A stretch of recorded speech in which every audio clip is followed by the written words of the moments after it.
1, 2, 3 o'clock, 4 o'clock, rock. 5, 6, 7 o'clock, 8 o'clock, rock. 9, 10, 11 o'clock, 12 o'clock, rock. We're gonna rock around the clock tonight. Put your glad rags on, join me home. We'll have some fun when the clock strikes 1. We're gonna rock around the clock tonight. We're gonna rock, rock, rock till broad daylight. We're gonna rock around the clock tonight. When the clock strikes 2, 3, and 4, if the band slows down, we'll yell for more. We're gonna rock around the clock tonight. We're gonna rock, rock, rock till broad daylight. We're gonna rock around the clock tonight.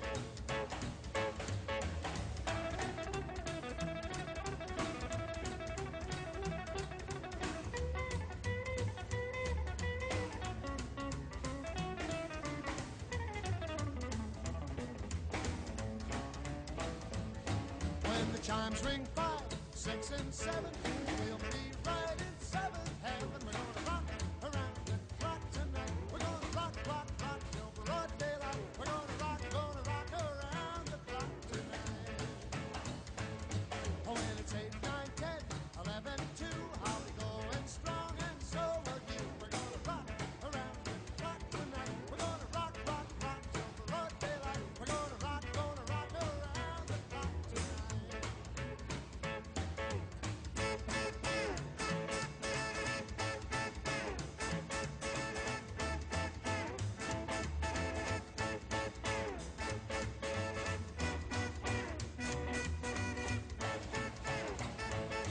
When the clock strikes 12, we'll cool off, then start rocking around the clock again. We're gonna rock around the clock tonight. We're gonna rock, rock, rock till broad daylight. We're gonna rock around the clock tonight.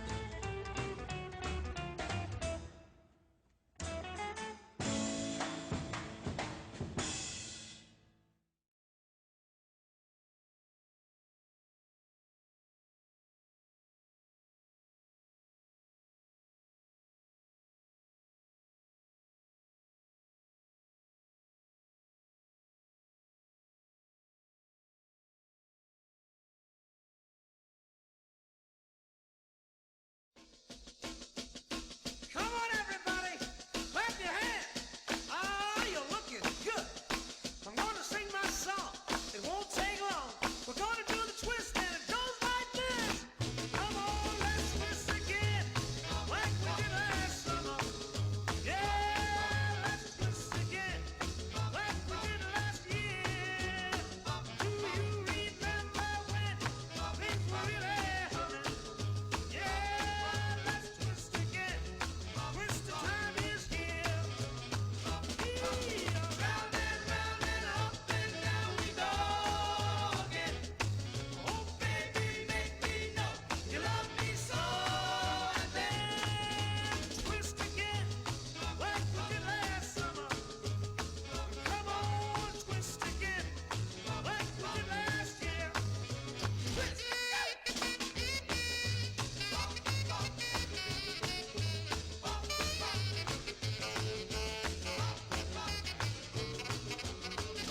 Who's that flying up there?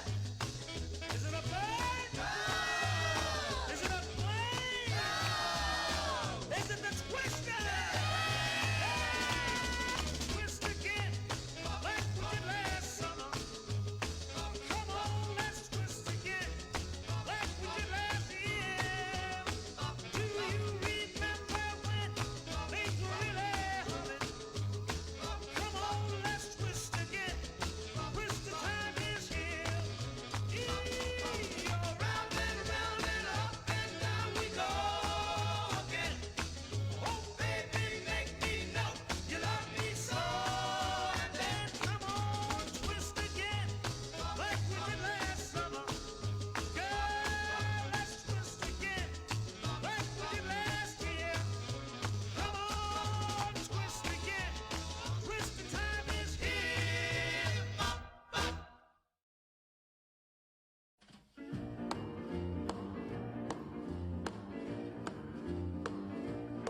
Oh, well, bless my soul, what's wrong with me? I'm itching like a man on a fuzzy tree. My friends say I'm acting wild as a bug. I'm in love. I'm all shook up. Yeah. Well, my hands are shaky and my knees are weak.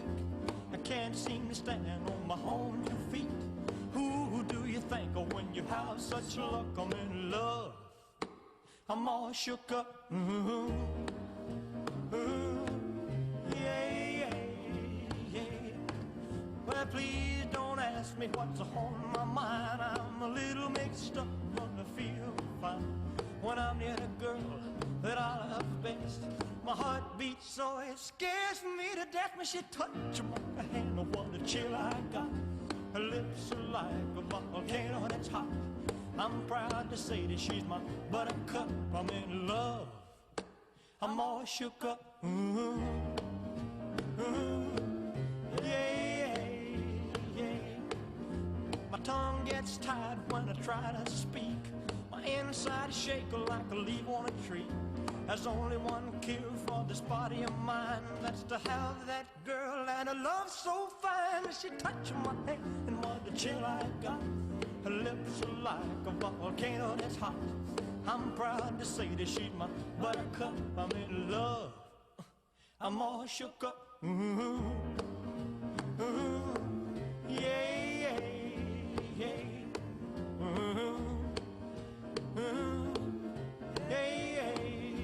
I'm all shook up.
All right, we are back. What's up, guys? It's Wendell. I decided after doing that Sunday night Strategic Defense Initiative documentary that it would kick off Cold War Strategy Week. So we are going to jump right into it by taking a little trip back in time, as you guys might have anticipated from hearing the music, seeing the slideshow, and now we're jumping back in time 30 years to the mid-1950s and the first offset strategy. So, as you can see here, we have a map. NATO versus the Warsaw Pact. For those of you who are not familiar with the Pact, it comprised the Eastern European nations that the Soviet Union had seized and folded into its sphere of influence during World War II and immediately thereafter. So things got hot pretty quickly in the Cold War. And by 1951, the United States was embroiled in a war in Korea. The communist North was backed by the Soviet Union and then China, and it had called into question some of the defense postures that the United States had formulated in the late 1940s, namely the strategy of rollback, which held that the United States' official policy against communism should be to, as you can see here, forcing a change in the major policies of a state by replacing its ruling regime. It contrasts with containment, which means preventing the expansion of that state, and with détente, which means a working relationship with that state. The rollback strategy was tried and was not successful in Korea in 1950. Now, as many of you may know, that conflict is still at a stalemate after all these years. The Korean question is still in play. So, jumping back to the map here so you guys can get a little taste. Now, obviously, the United States and Canada are not in scale here, but the blue countries were the NATO powers. The red countries were the Soviet Union and the Warsaw Pact. The gray countries were non-aligned. Now, just for brevity's sake, you should assume that there were many military bases throughout both NATO and the Warsaw Pact nations. So, air bases, naval bases. Now, one of the major issues in West Germany is the Fulda Gap, the distinct lack of terrain that would prevent a cross-country incursion from the east to the west. So, the Soviet Union had massive stocks, and the Warsaw Pact had massive stocks of mobile and mechanized armor and troop carriers, and their chief threat against against the Western sphere of influence was en masse armored invasion of the West. And so new strategies were needed after the rollback policy was kind of, left in tatters during the Korean experiment. So what emerged eventually out of Project Solarium, which was Dwight Eisenhower's strategy planning session at the top of the White House in 1953, which involved 3 teams with 3 different ideas or strategies set up for national defense policy, one of which was a rollback strategy. That would have been Team C. Team B's proposal was a mix of rollback, and Team A's proposal, containment. So the idea of containment was to use the United States' economic and foreign policy to prevent the Soviet Union from making inroads and expanding its sphere of influence into Europe. Concepts like the Marshall Plan helped rebuild the Western sphere of influence in Europe economically after the war, and the United States, chiefly through orchestrating NATO, the North Atlantic Treaty Organization, had built a pretty serious economic and military base of power in Western Europe. But maintaining a large military in the order of the Soviet Union and the Warsaw Pact that was heavily based on conscription is not great for your economy. As you can imagine, withdrawing nearly all of your 18 to 21-year-old men and placing them in full-time military service has a serious impact on the amount of labor that can be performed, especially in the mid-20th century, where economies were based on industrialism and manufacture. So Eisenhower knew that it was a losing bet for the U.S. economy and its ability to kind of leverage its economic power overseas to maintain a huge standing army, huge standing navy. So instead, he pivoted to more cost-effective means. So the outcome of Project Solarium was a kind of mix or a synthesis. And I'll read here from the first offset, which is in Air Force Magazine, June 2016. Give you guys a little look at how I read PDFs as well, and some cool imagery here, some great Cold War imagery in this magazine article. Eisenhower approved a top-level review to try and come up with a strategic solution. Its beginnings were known as Project Solarium because Ike was sitting in the sunny solarium on the 3rd floor of the White House when Secretary of State Dulles and other officials arrived to urge the study in May 1953. 3 hand-picked teams pitched grand strategy options ranging from a continuation of the containment status quo to an active attempt to roll back communism's gains. So again, rollback would entail war with the Soviet Union or its communist allies throughout the globe. And the realities of the Korean War had kind of proven that this was potentially an all-or-nothing strategy. The teams presented their options at a final meeting in the White House library. Eisenhower noted that all had spoken beautifully, then stood and delivered his own conclusion in a 45-minute monologue that made it clear he had thought as much or more than anyone there about the conundrum in front of them. He showed his intellectual ascendancy over every man in the room, said diplomat George F. Kennan, a study participant who had thought Ike nothing but a dull war hero. Now, Kennan is one of the preeminent figures in Cold War foreign policy. He is the architect of the containment policy, and his kind of counterpart, Paul Nitze, was best known for rollback. And Nitze's ideas were probably best represented in this strategy session with Team C, the rollback team, and Kennan's by Team A, the containment team. And like I said, Team B was a synthesis of those two ideas. They would practice containment as a preferable alternative to rollback, but engage in hardline military operations in the interim that did not escalate to full-scale war. In the end, Eisenhower chose the containment option, but with a twist. The United States would counter the Soviet Union's threat to expand its influence outward with the threat of a response with nuclear weapons. It was a strategy of asymmetry. Future Koreas might be met, not with a conventional defense in the region in question, but with an atomic strike at a time and place of Washington's choosing. So, the U.S. leveraged its massive advantage in nuclear technology and the ability to place those weapons through air power. In the early days of nuclear armament, of course, the two nuclear bombings of Japan are pretty emblematic of this. Air power was the means of projecting nuclear bombs by dropping mushroom clouds on your enemies.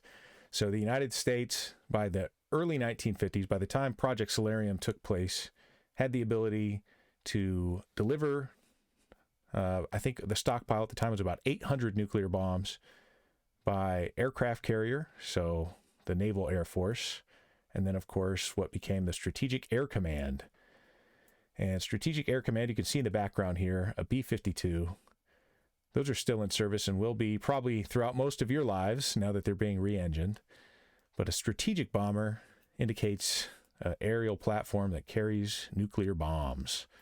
So that was kind of our primary or traditional way at that time, or like the legacy method of putting warheads on foreheads. But things were going to change with the new look strategy that evolved out of Project Solarium, where the United States in the next decade would build more than, according to former Deputy Assistant Secretary of Defense Bob Work, more than 108,000 miniature tactical nuclear warheads that would be delivered by artillery, through rockets, even a nuclear cannon, and even the first backpack nukes that would lead to the SADM and the green light teams who would emplace these nukes by locking out of submarines, burying them deeply perhaps in the Fulda Gap to create giant craters that would become impassable to a Soviet armored push, maybe taking a small boat and bringing them into an enemy's port, sending a big mushroom cloud up, giving them a very bad day. So tactical nuclear weapons became kind of one of the more distinct aspects of the new look policy. So offset strategy. Well, let's jump back to Google here.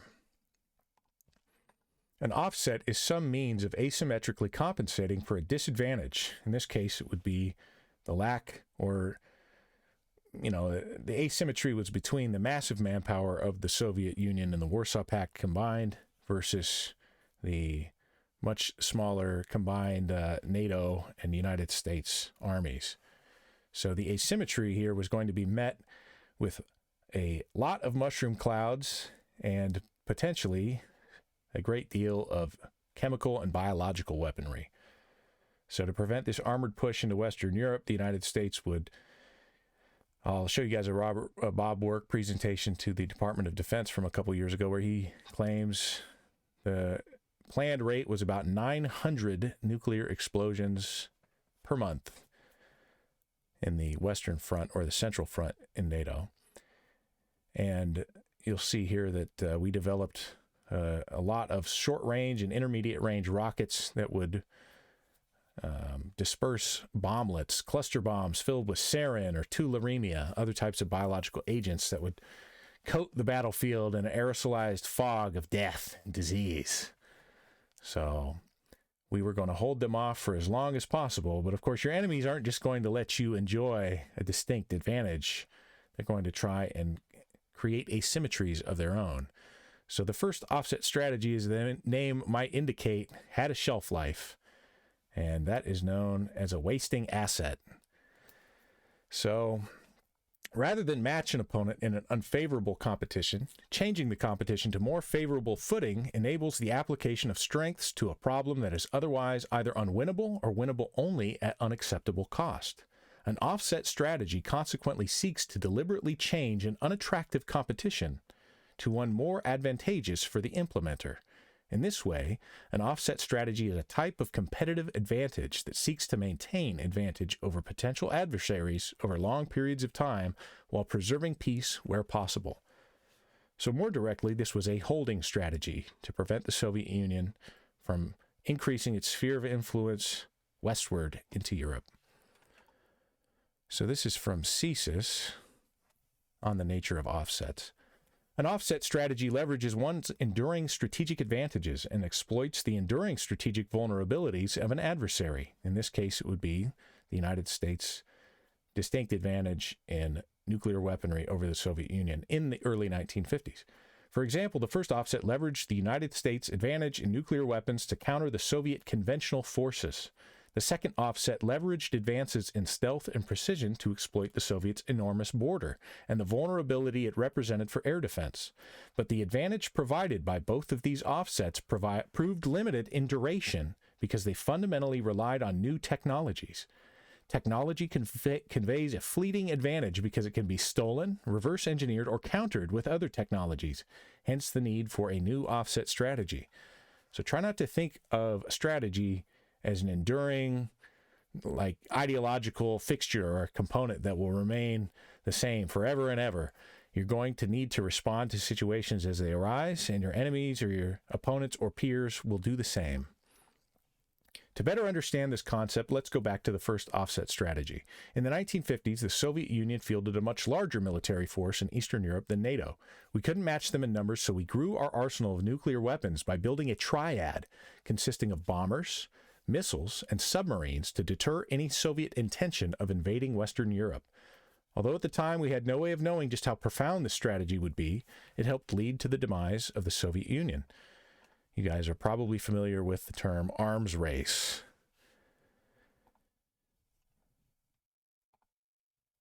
So containment, I just want to go through some of the precursors to the offset strategy. Containment was a geopolitical strategic foreign policy pursued by the United States during the Cold War to prevent the spread of communism. It was loosely related to the term cordon sanitaire, which was containment of the Soviet Union in the 1940s. This policy caused a response from the Soviet Union to increase communist influence in Eastern Europe, Asia, Africa, and Latin America. It represented a middle ground position between détente, the relaxation of relations, and rollback, actively replacing the regime. Rollback is the strategy of forcing change in the major policies of a state. I guess I covered that one already. I just want to make sure I'm covering all the bases here. And when we get into the issue of nuclear weapons, you'll start to hear this term a lot, deterrence theory.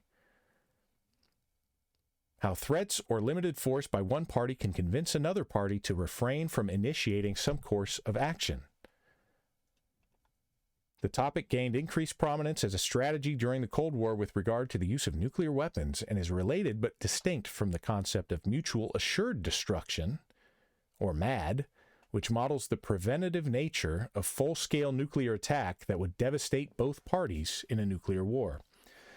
So, as I mentioned, because of the imbalance between the nuclear capabilities of the United States and the Soviet Union, MAD was not on the table yet. But as the wasting asset theory would indicate, it wouldn't be long. So the new look was needed. Let's see. There's a B-52 Stratofortress in the background.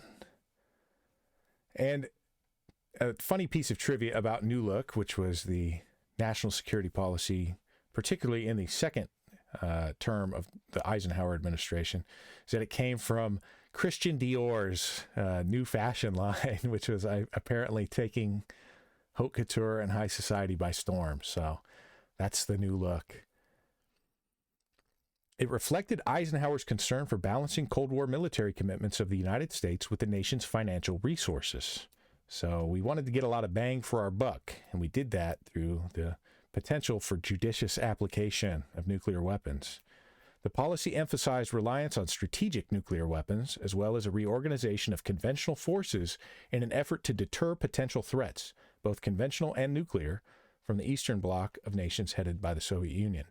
So I'm going to roll in a short 3-something minute clip of former Deputy Assistant Secretary of Defense Bob Work, who was a key player in implementing and strategizing the second offset, which I will cover on Thursday at 7:30 Eastern. And he's going to talk a little bit about the nuts and bolts of the first offset strategy.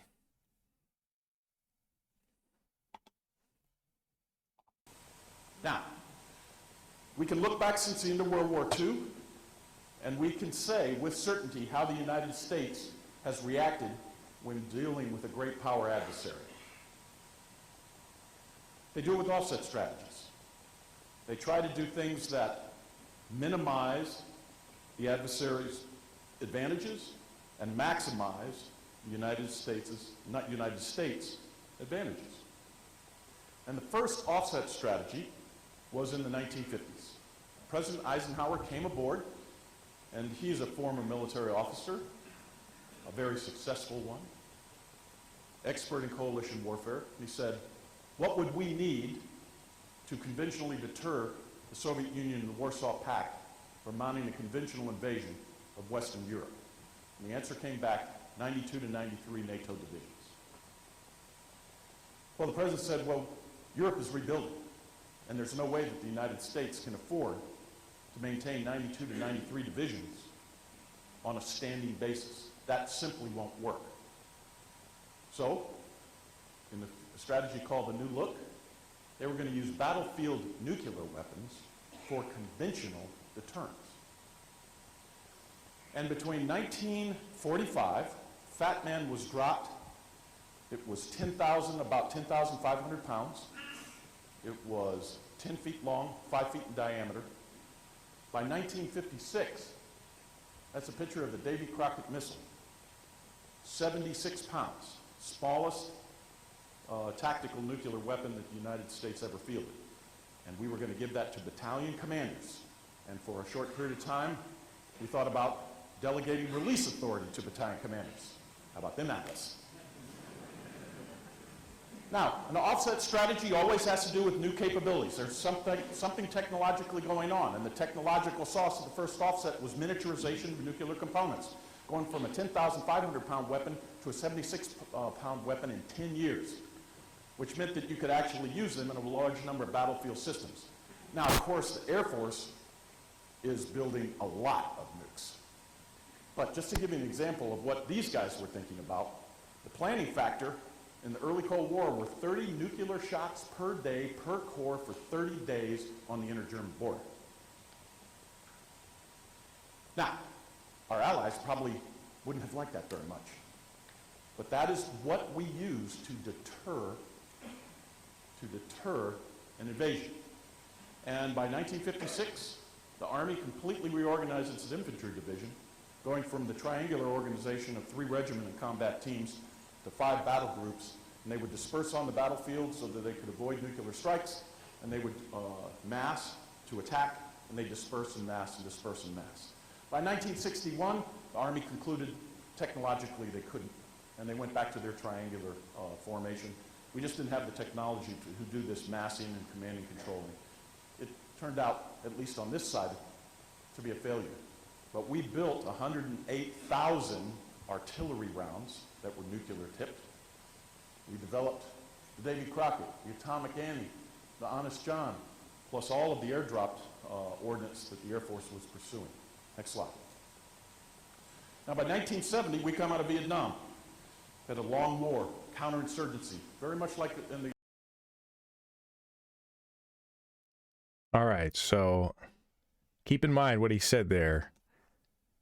108,000 tactical nuclear warheads deliverable by artillery that would be the United States Army by the late 1950s. So that is a significant amount of mushroom clouds. Like he said, about 900 a month was the planned outcome. And he made an excellent point there that would go on to kind of eventually remediate the New Look's tactical nuclear weapons posture. And that was, our allies wouldn't like that very much. I'll jump into Google Earth here, and you could see where we would have been irradiating. Somewhere there between what is now Germany and Poland would be filled with mushroom clouds. So would have been long-term effects from that. But that was a holding strategy, and it served its purpose because obviously full-scale war did not break out between the United States and the Warsaw Pact, or NATO and the Warsaw Pact. So you may have been curious about his mention of the Davy Crockett. This was a nuclear recoilless rifle, and that is the warhead at the front. I'll roll in some testing footage here in a minute. We'll just go through the mini nuke itself. Like he said, we got them from 10,500 pounds, a nuclear warhead down from 10,500 pounds to about 76 pounds within the span of 1 decade. Here's the procedures for loading the Davy Crockett recoilless nuclear rifle. And here is some footage of a test shot. So I'm going to jump into YouTube and you can see what that looked like. Now, I'm mostly focusing on technology that was just unique to its time. And obviously, the Davy Crockett did not survive. And many of the tactical nuclear weapons envisioned and put into place by the New Look strategy did not survive. But here is a test fire of the Davy Crockett mini nuke. The Davy Crockett, the world's smallest nuclear warhead. The significance of this operation was recognized throughout our military establishment. Key representatives from all the services and other interested agencies were invited to observe this historic event, a critical first for the Army. The President was represented by close personal advisors.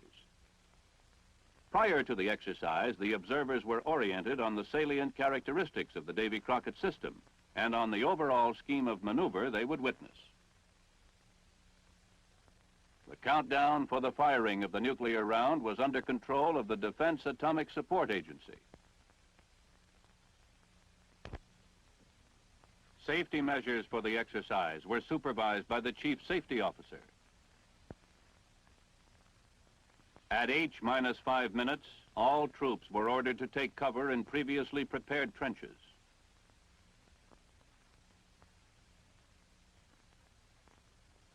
At H-3 minutes, all observers put on high-density goggles or turned their backs to the direction of the burst to avoid retinal burns. At H-2 minutes, green star clusters were fired as the final warning before the detonation.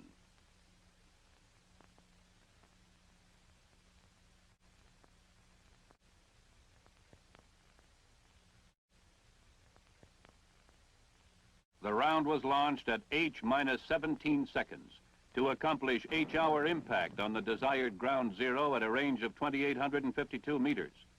The round was set for a low height of burst. It detonated perfectly, releasing its lethal radiation.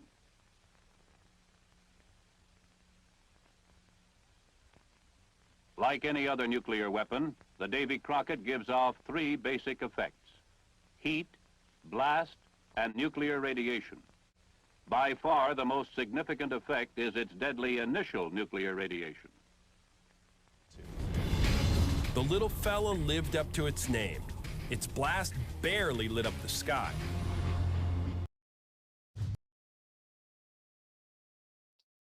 So that was the Davy Crockett. Now, beyond that, these also deployed the Atomic Annie, which was the M65 atomic cannon, which is a pretty badass name.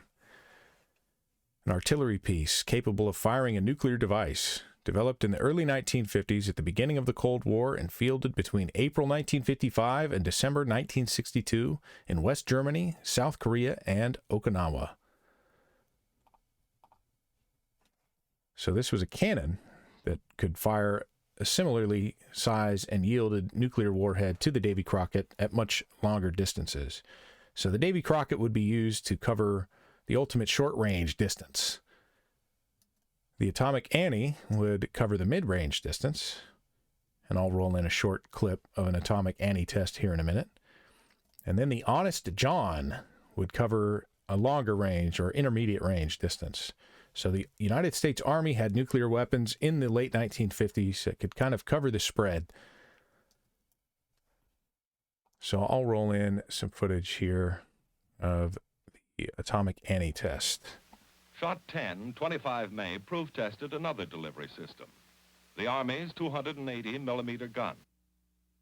When this shot was added to the program, some additional effects tests were scheduled to observe results of the low burst height, approximately 520 feet above ground.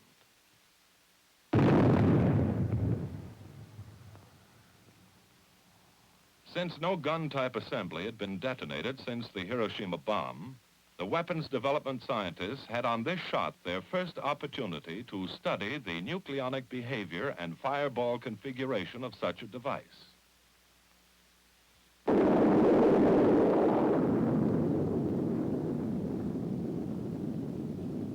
Yield 15 kilotons. Unlike the situation with an implosion weapon, the scientists were here able to observe fireball growth from a body of fissionable material whose exact shape and dimensions at the moment of detonation were known.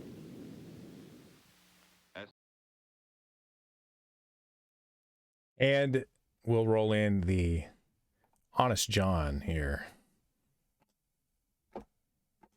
So this was a surface-to-surface intermediate-range nuclear rocket that would be the extended distance option and would serve much longer than the Atomic Annie or the Davy Crockett, all the way to 1991.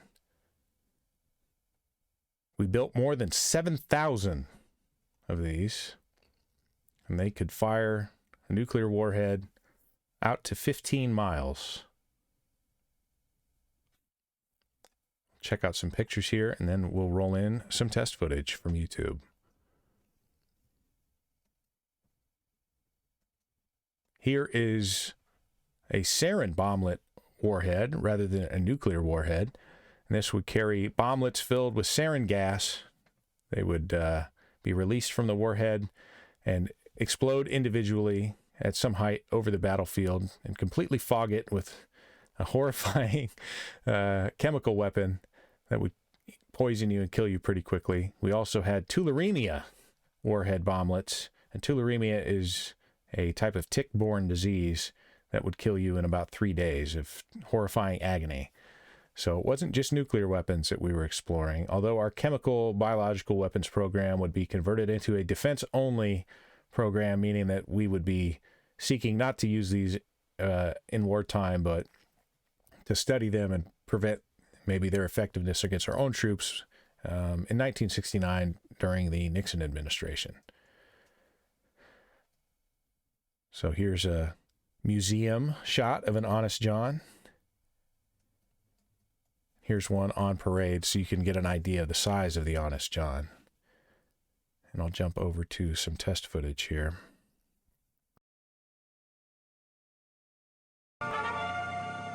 One of the most important changes in the firepower of the modern mobile army since the Korean War has been in the development of missiles. While delivering the punch of heavy artillery, they have the maneuverability of light weapons. One of the earliest members of the Army's family of surface-to-surface missiles is the Honest John, which has been operational for over 5 years. It can carry a high explosive or nuclear warhead with the punch of hundreds of artillery shells in a single shot. Honest John is a long-range artillery rocket using a solid propellant.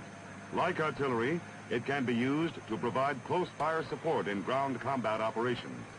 Transported on its own self-propelled launcher, it has a high degree of off-road mobility.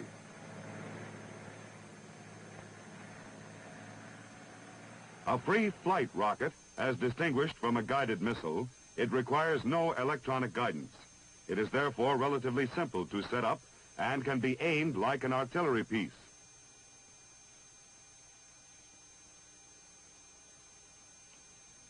This powerful tactical weapon has a range equivalent to medium and heavy artillery. It was only natural that Army Research and Development should pay particular attention to a weapon with this potential. The Closer missile is a smaller, improved model. It is 1,000 pounds lighter than the older version behind it. The performance of the new Honest John is better than the old. It is more accurate, requires fewer accessories, and no additional men to operate. During research and development test firings, such missiles are painted red for easier tracking. When they join the Army in the field, they take on a coat of olive drab. The new version is simpler and more rugged than the earlier model. The self-propelled launcher also has been considerably lightened to increase its air transportability. An extremely lightweight launcher, now in the hands of troops, can be parachute dropped.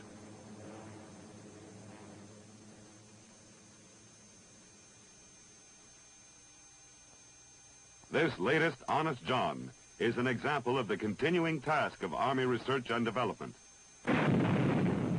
which is to improve the strategic and tactical capabilities of all weapons. And as you might imagine, there was a further development of Honest John, a more compact variant, the Little John. So Little John was interesting because it was rotated and it was spun before it was launched. And much more compact, much more transportable, primarily intended for use in airborne assault operations. So even in parachute-type flanking operations in the Central and Northern Front in Western Europe, you could deploy these medium-ranged tactical nuclear weapons. Here is a video of it being transported by helicopter. Little John is being developed as a lightweight missile primarily for use by airborne troops. To increase its accuracy, it spins before firing.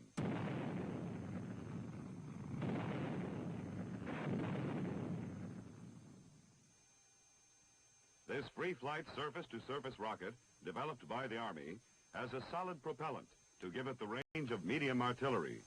Little John has been issued to the 101st Airborne Division for training and development of combat techniques. Here, a research and development test model is prepared for test firing at the White Sands Missile Range, New Mexico.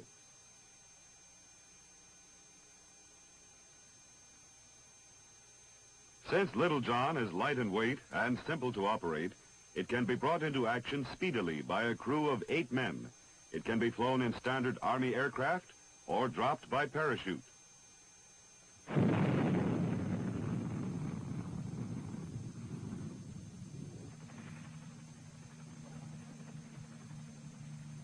While the missile was undergoing tests of its performance at White Sands, the high mobility of the weapons system was being proved at Fort Bragg, North Carolina. Helicopters took the weapon and its crew on various airborne missions.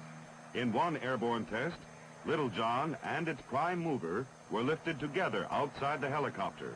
The 8 men of its crew were passengers inside.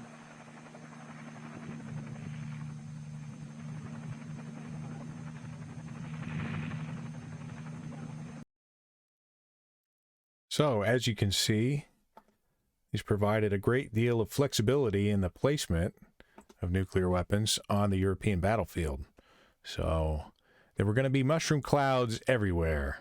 I just wanted to show you guys some of the Army's new look nuclear capabilities. Obviously, the Air Force and the Navy both had unique capabilities in weapon systems as well, and we'll get into those. But I'm going to jump back over to one that we probably can cover later, but will not watch any videos about right now because it just doesn't look as cool, the cloak and dagger stuff. So Dwight Eisenhower brought a new look to U.S. national security policy in 1953. The main elements of the new look were: 1, maintaining the vitality of the U.S. economy while still building sufficient strength to prosecute the Cold War. So, as I mentioned earlier, mass conscription was not conducive to a vibrant or productive industrial economy.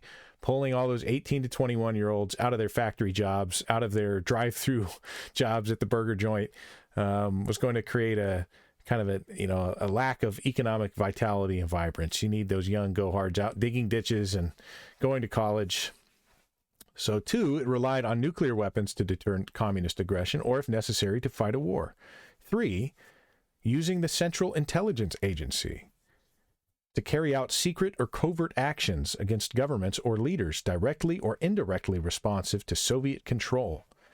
The CIA was a relatively novel arm of the United States foreign policy by the 1950s. It was less than a decade old. And by the late 1940s, an idea had emerged that we were going to need to use our spooks in a totally clandestine and covert manner.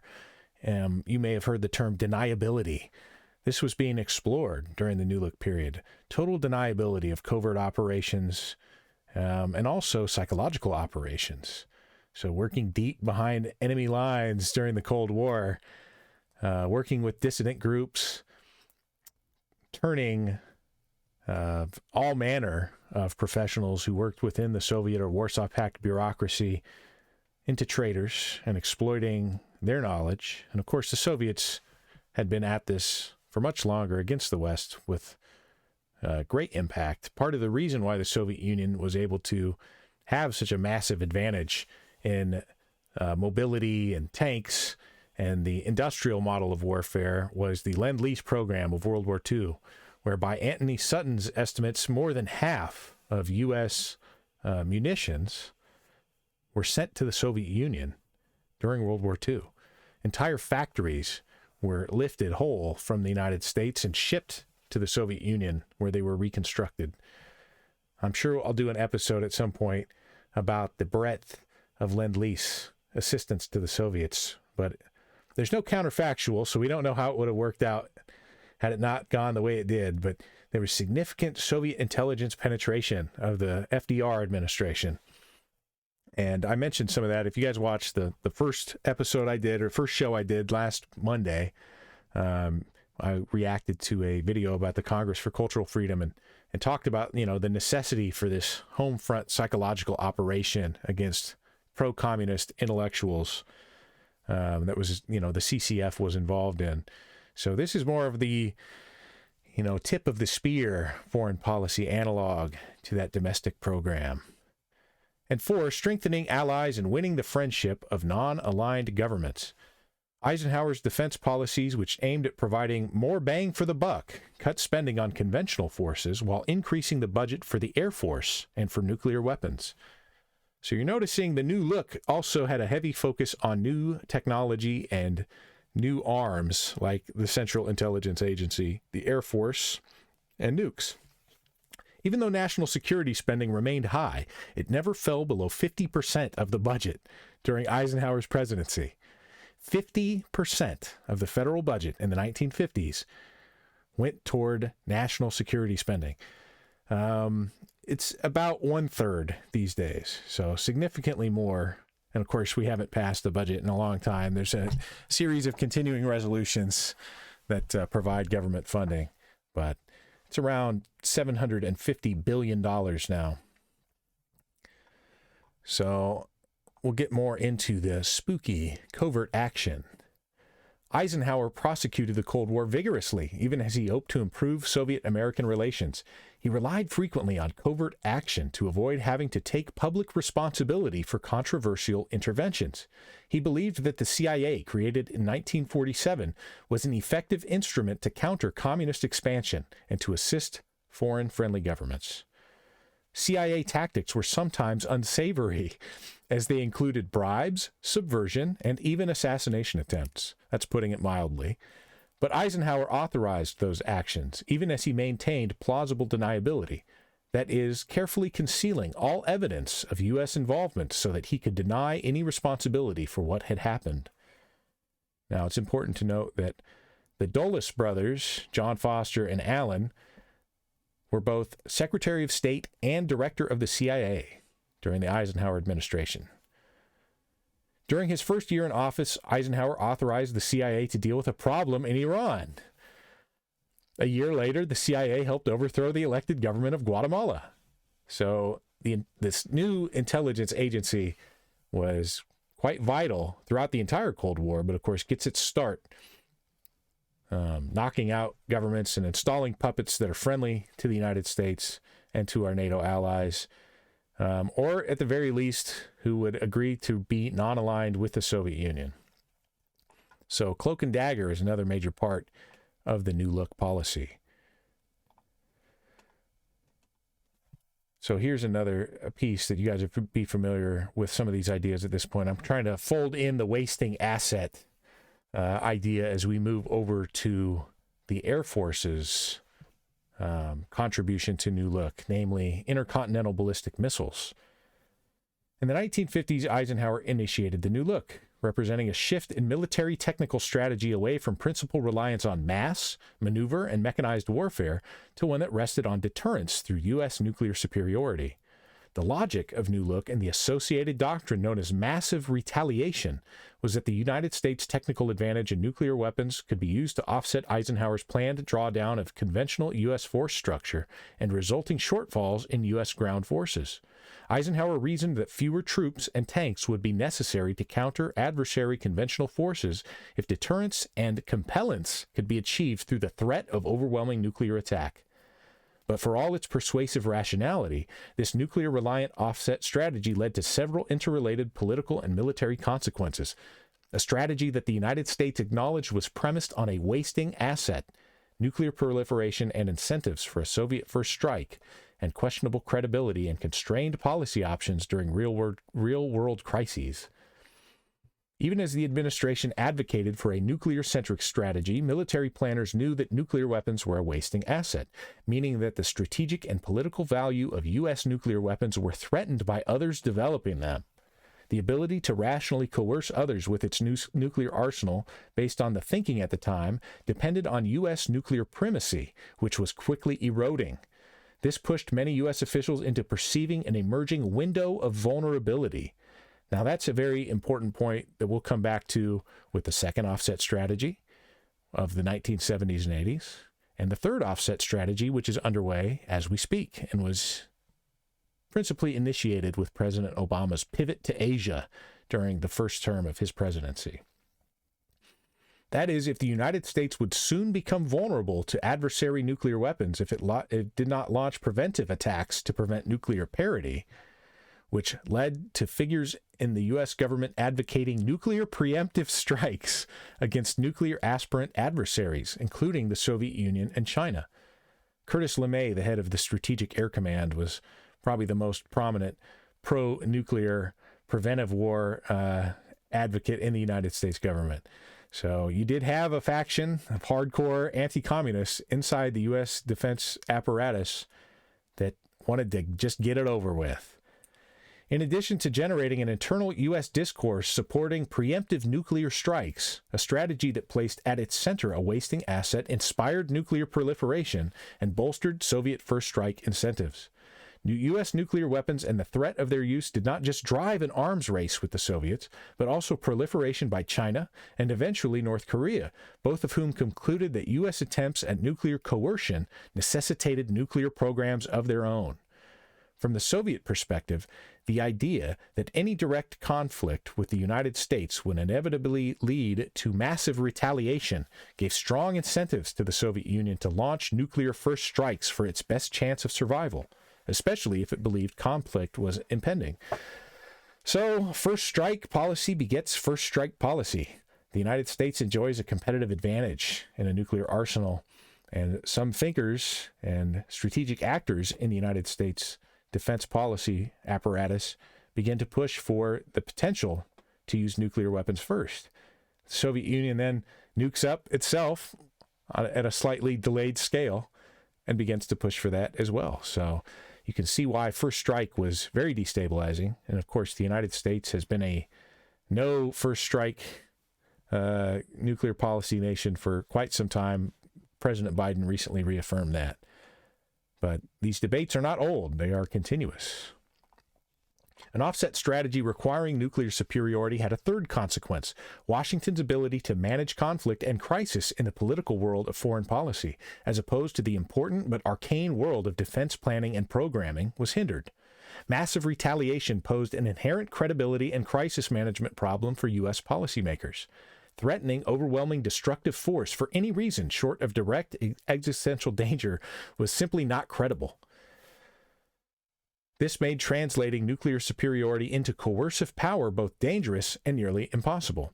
Maxwell Taylor, who was one of the chief architects of what would be known as flexible response, which was the first major policy shift away from the new look in the Kennedy administration, had kind of presented it as the alternative between total defeat in some kind of conventional military conflict with the Soviet Union or the Warsaw Pact in Western Europe, that we couldn't stand toe-to-toe with conventional forces, and they would steamroll us, and that's what made nuclear war a credible deterrent, a lopsided nuclear war that would be initiated by NATO or the United States.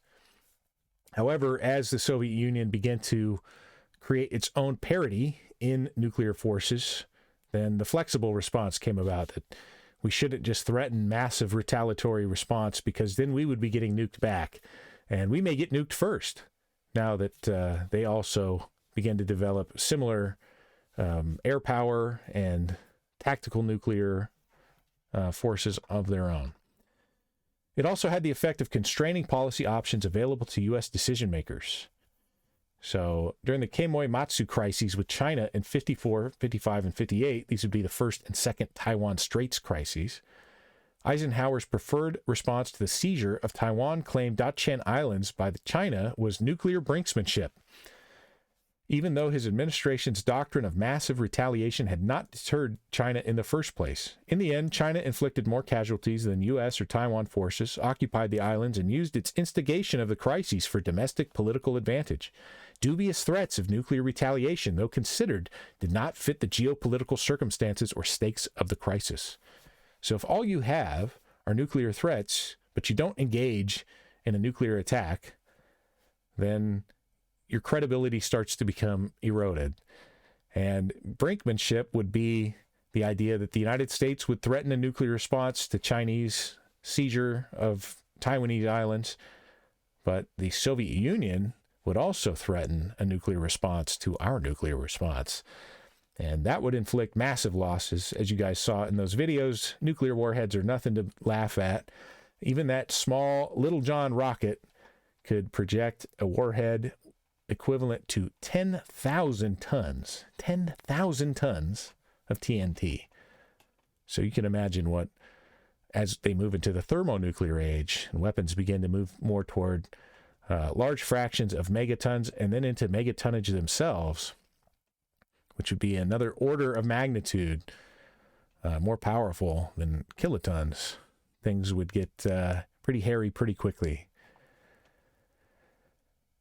So here's this is from a text interview with Bob Work, the guy whose video we watched, the first video we saw. Usually when we are thinking or talking about the Cold War, the first thing we think of in terms of strategic framework is containment. But what has been the role the offset strategies played in the broader Cold War competition? In 1997, William Perry made an interesting observation that I think is worth reflecting on. These strategies, containment, deterrence, and offset, were components of a broad holding strategy during the Cold War. I call it a holding strategy because it did not change the geopolitical conditions which led to the Cold War, but it did deter another Cold War and did stem Soviet expansion until internal contradictions in the Soviet Union caused it to collapse. The holding strategy worked. So ultimately, when we're talking about the strategy, we did not go to war with the Soviet Union. We did not engage in thermonuclear holocaust at any point. So this kind of continued updating and response to the competitors' kind of asymmetric response to our own strategy, it still worked in the end. It still was effective. So we're going to jump into some of the Air Force programs, and I'm going to look at a slide from the Center for Strategic and Budget Analyses. Key investments during this period included expanding significantly the Air Force's aerial refueling capability to support the retrograde of medium-range B-47 bomber squadrons from Europe to the continental United States, where they would be less vulnerable to a Soviet preemptive air and missile attack. So I haven't brought that up yet, but as the Soviets developed their own nuclear bomber force, they were able to open up essentially a second front against the United States, and that was threatening the homeland of the United States with nuclear attack on its own. So aerial refueling might seem like a boring concept, but being able to keep your planes in the air and move them over great distance without having to land, it's, a massive advantage. And of course, we developed that very early on.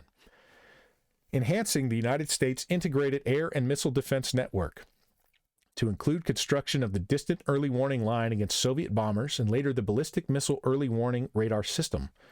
So being able to track these inbound Soviet nuclear bombers and knock them out of the sky with weapons like the Bomark missile, which was a nuclear, and because of the lack of precision in these early ground-to-air and air-to-air missile systems that would be attacking massed fleets of Soviet nuclear bombers, the weapons themselves were nuclear.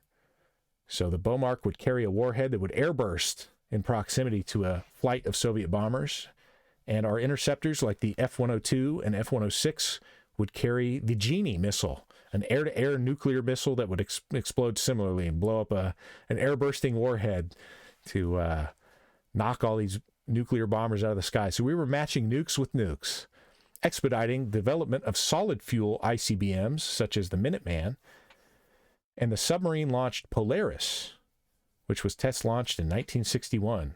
And put to sea aboard the USS George Washington in 1963, and investing in hardened ICBM silos, dispersed bomber bases, and other passive defenses.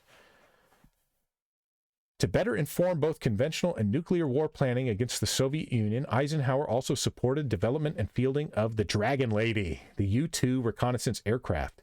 So you're going to start to notice, especially as we jump into the second offset strategy on Thursday, the United States starts to pivot toward intelligence and information, and that if, in fact, we need to anticipate an enemy's counter strategy against our own strategy, then we need up-to-date information as best we can.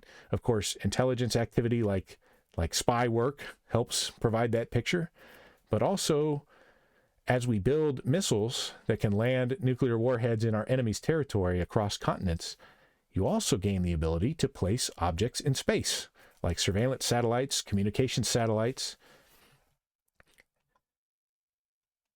And that's what's next here. They said the Corona Photo Reconnaissance Satellite was operational in 1960.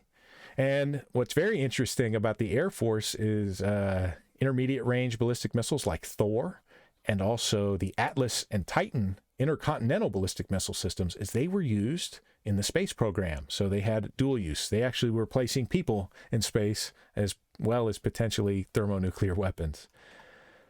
To fund these and other new look initiatives, the budget of the Air Force, principally Strategic Air Command, so that was our strategic bomber force that had as many as 160,000 men in it by the 1960s, flying B-52 and B-47 nuclear strategic bomber aircraft, as well as the B-58 Hustler, which was our fast, low-level penetrating nuclear bomber. While the budgets of the Army and Marine Corps were reduced. So the Air Force was in. Eisenhower's new look strategy of leveraging the U.S. lead in atomic weapons, long-range air power, and ballistic missiles to deter the Soviet Union was generally effective. He shaved roughly $7 billion off Truman's draft defense budget, and military expenditures as a percentage fell from 66 to 49% in the 5 years between 1954 and 1961. So he did get a little more bang for his buck, but of course this massive shift in technology away from the industrial model of warfare and toward high technology asymmetry, that was the real shift. And so By the late 1950s, however, now the wasting asset comes into play. The credibility of the U.S. threat of massive retaliation, especially in response to limited conventional attacks, was called into question by several developments. The growing size and sophistication of the Soviet nuclear arsenal, including thermonuclear weapons, and the fielding of the intercontinental range turboprop-powered Tupolev Tu-95 Bear heavy bomber. And an illusory missile gap publicized in the media in the wake of the successful test launch of the R-7 ICBM by the Soviet Union in 1957 and the Sputnik satellite 2 months later. So this will come up over and over again, and may be the case now, that there are elements within the defense community and intelligence community that radically overestimate what our opponents are up to, whether it's their acquisition or their strategy. That may just be a safety margin, or it may be something else. Eisenhower knew that having a peacetime standing army of the size of 90 divisions was neither politically nor physically sustainable. The first offset strategy, which armed a much smaller U.S. ground force with battlefield atomic weapons and an explicit threat to use them on the invading Warsaw Pact forces, countered Soviet conventional superiority, and it worked. We know this because the Soviet and Warsaw Pact allies adopted a new campaign designed to forestall the use of nuclear weapons early in a campaign. They planned to conduct conventional attacks in powerful successive echelons to achieve a penetration of NATO front lines. And once a breach was achieved, the Operational Maneuver Group would drive deep into NATO's rear. No homo. The Soviets believed that once an OMG was operating behind NATO's front lines, NATO leadership would be dissuaded or incapable of resorting to nuclear weapons. So this would lead to the advent of the Air Force developing strike planes that could defend themselves as they penetrated Soviet air cordons and began to interdict the follow-on forces and the logistics that would support this Soviet armored push. But we're going to go back and look at some of these Air Force weapons. So before you can attack or interdict, you need to see. And the semi-automatic ground environment was our primary means of seeing enemy aircraft. A system of large computers and associated networking equipment that coordinated data from many radar sites and process it to produce a single unified image of the airspace over a wide area. It directed and controlled NORAD, the NORAD response to a possible Soviet air attack, operating in this role from the late 1950s into the 1980s. Its enormous computers and huge displays remain a part of Cold War lore. So many of the peripherals and tools we use in modern computers came from the semi-automatic ground environment. Here's the network, the radar stations grouped by air defense sectors. So this was a computer brain that networked all our air defense radars together so we could have a kind of coherent and common operating picture of all airplanes on the verges of our sphere of influence or our home territory. Here's the Whirlwind computer.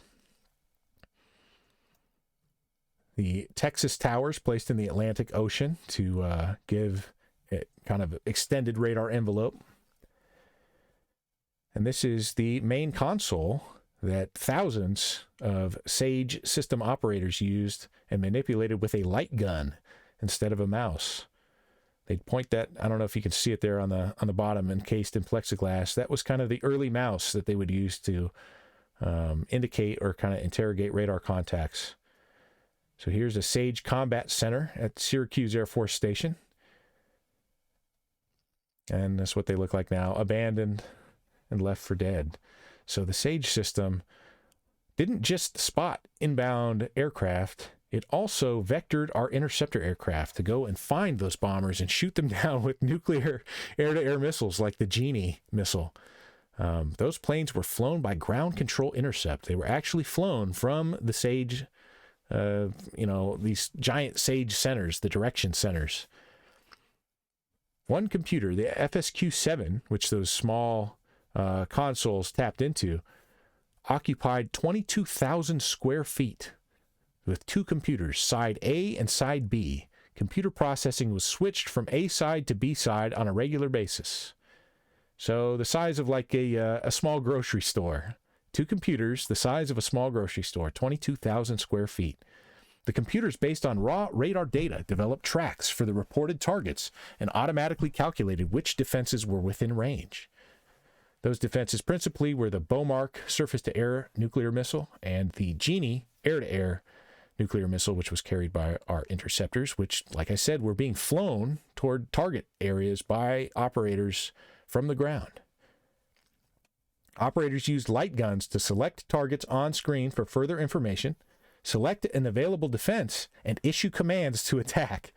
So you'd be sitting there with your light gun during a Soviet bombing, nuclear bombing run of the United States, and you'd be directing F-102 aircraft and Bomark missiles to knock down Soviet bombers to keep mushroom clouds from appearing on your neighbor's doorstep.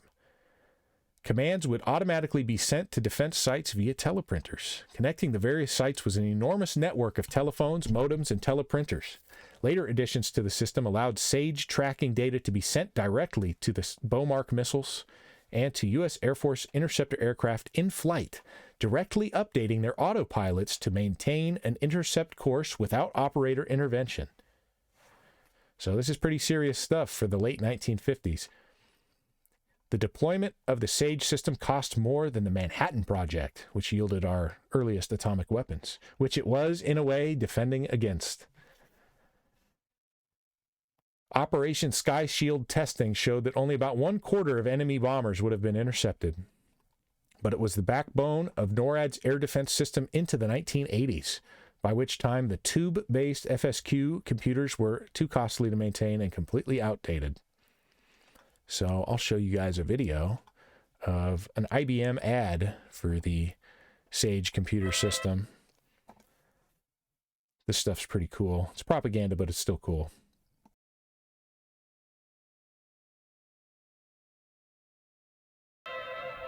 This is where America's peace of mind begins.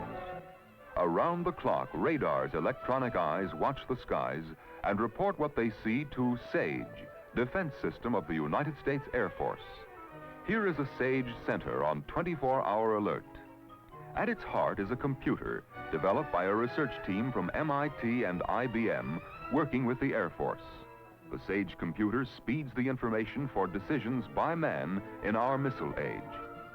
Every scheduled flight across American frontiers is recorded ahead of time on IBM punch cards, then fed into the SAGE computer.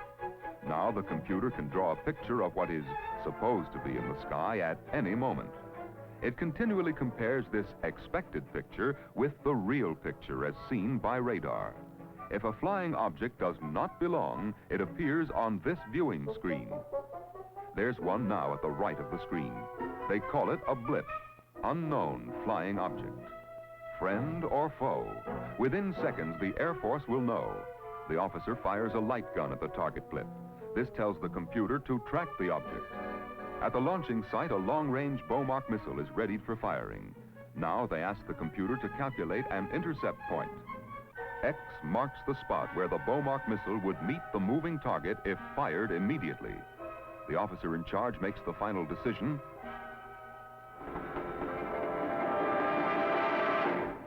Fire. At the moment of launching, the Bomark missile receives instructions from the IBM computer. As the missile screams toward target, radar keeps on tracking. With electronic control, the computer automatically adjusts the missile to meet any change in the target flight. There is no escape.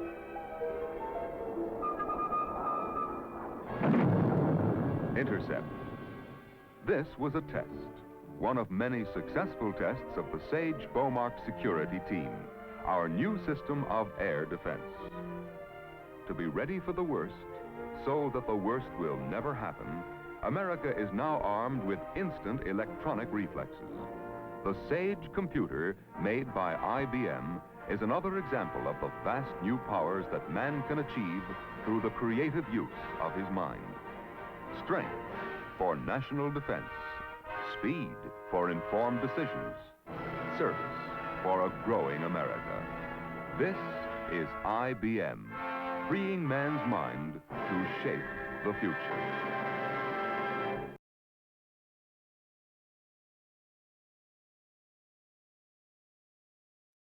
All right, well, that was just a short tidbit about the Sage system. We're going to be here forever if I keep getting into all the nuts and bolts. So here is the Bomark. This was the surface-to-air missile with a nuclear warhead that was orchestrated by the Sage system to knock down Soviet nuclear bombers that were going to be threatening the United States. A supersonic ramjet-powered long-range surface-to-air missile. The first operational long-range surface-to-air missile and first operational pulse Doppler aviation radar, so it did carry its own homing radar. The missile was fired vertically using rocket boosters to high altitude, flew at Mach 2.5 in a cruise powered by ramjet engines as far as 430 miles and was controlled from the ground by those Sage stations for most of its flight. When it reached its target area, it was commanded to begin a dive, activating an onboard active radar homing seeker for terminal guidance. A radar proximity fuse detonated either a large conventional explosive or the W-40 nuclear warhead. So this carried a nuclear warhead to knock down incoming flights of Soviet bombers fired from those ground stations with light guns. We'll check out a Bomark video here. To counter this threat, the U.S. Air Force developed the Bomark missile, which was essentially a pilotless, remote-controlled vehicle that carried an atomic warhead. Although the Bomark weighed over 15,000 pounds, it had a slant range of over 440 miles.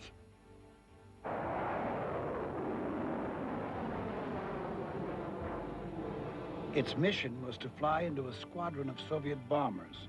Once its proximity fuse sensed the bombers, its nuclear bomb would detonate, obliterating anything within range. So that is the Bomark. And then we'll look at the Genie, which was the air-to-air weapon fired by interceptor aircraft in a similar fashion. Those interceptors would be flown by those ground control intercept stations of the semi-automatic ground environment by those computer operators with their light guns. They would be flown to an intercept point where they would fire the Air-2 Genie, unguided air-to-air rocket with a W-25 nuclear warhead on board equivalent to more than 1,500 tons of TNT. So a big boom. It was used by the United States Air Force for 30 years, all the way to 1985, as well as the Canadians during the Cold War. More than 3,000 were made. So a massive 800-pound air-to-air nuclear missile. The interception of Soviet bombers was a major preoccupation. They had reverse engineered the Boeing B-29 Superfortress during World War II, the Tupolev 4, known as the Bull, which could reach the continental United States in a one-way attack. The Soviets had their own atomic weapons by 1949, so we were concerned with keeping them from doing what we wanted to do to us, or doing to us what we wanted to do to them. They called them Bird Dog, Ding Dong, and High Card. Some great test names, I guess, or like covert names, program names. So we're going to watch a video of the Genie now.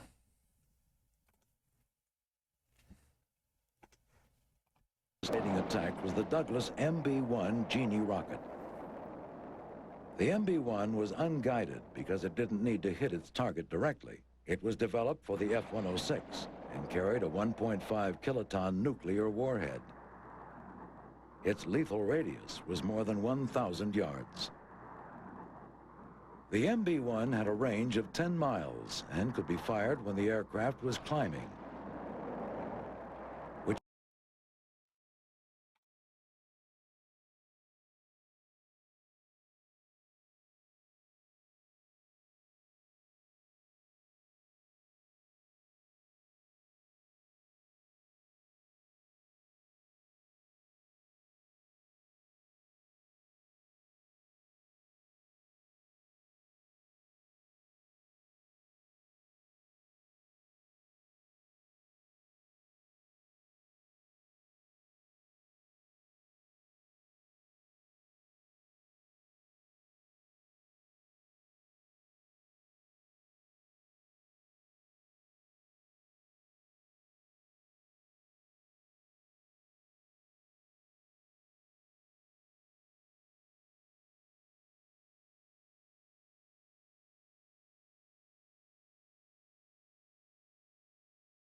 Oh, I was muted. Great. Well, anyway, that Titan missile, I was just reading the Wikipedia page, so now we'll watch a video about it, and I'll remember to unmute my mic in the future a little quicker.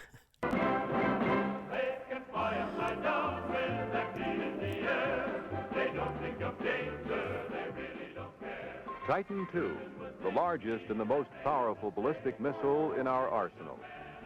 54 are currently deployed at 3 Strategic Air Command locations: Davis-Monthan Air Force Base, Arizona; McConnell Air Force Base, Kansas; and Little Rock Air Force Base, Arkansas. These underground launch sites are hardened against nuclear attack.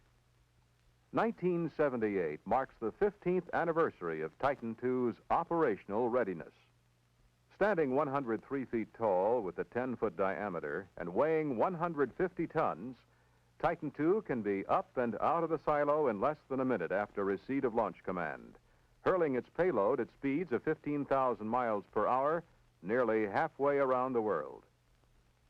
Titan II was developed under the management of the Air Force Ballistic Systems Division, forerunner of the present Space and Missile Systems Organization, and by the teamwork of several contractors. Space Technology Laboratories provided technical direction. Denver Division of the Martin Marietta Corporation developed and produced the airframe and integrated the 54 Titan II complexes.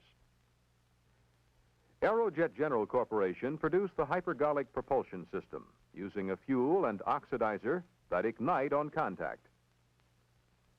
AC Electronics Division of General Motors Corporation provided the airborne inertial guidance system that can be programmed for pre-selected targets. General Electric Company's Missile and Space Vehicle Division developed the reentry vehicle. The launch facilities were designed by the Ralph M. Parsons Company. Titan II was conceived in 1960. The final squadron was delivered to the Strategic Air Command in December 1963. The missile and support facilities have been upgraded as the state-of-the-art has advanced.